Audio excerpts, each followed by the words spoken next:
Congratulations, Mr. President.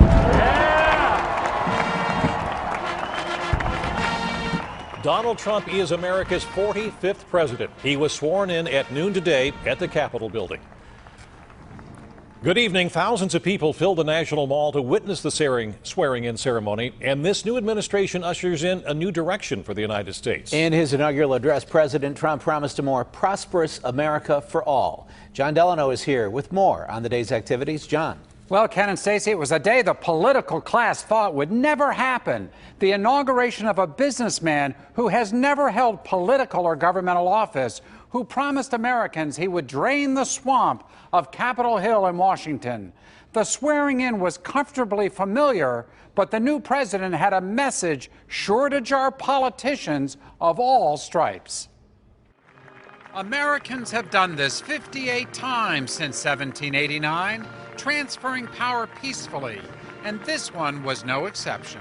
So help me God. So help me God. Congratulations, Mr. President. The 45th president, Donald J. Trump, was viewed by many as the unlikeliest of candidates when he hit the campaign trail 2 years ago.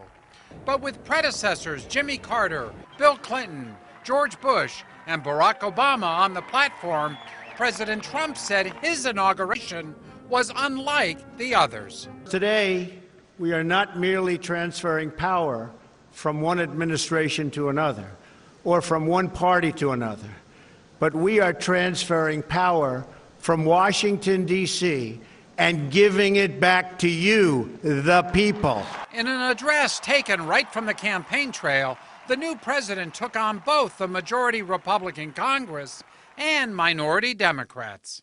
For too long, a small group in our nation's capital has reaped the rewards of government while the people have borne the cost. Politicians prospered, but the jobs left and the factories closed. In a message clearly directed at states like Pennsylvania, Ohio, and Michigan that gave him the presidency, Trump said, "We will get our people off of welfare and back to work, rebuilding our country with American hands and American labor. We will follow two simple rules: buy American and hire American."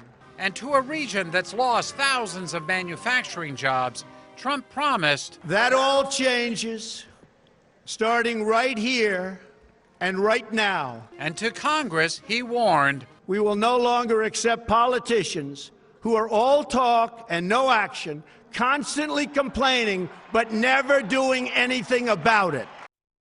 Now, President Trump has an ambitious agenda to rebuild America, and it's not at all clear that Congress will go along with his plans. But the president served notice that he intends to represent what he calls the ignored American, not the political elites. We're in for some interesting times. John Delano, KDKA-TV News.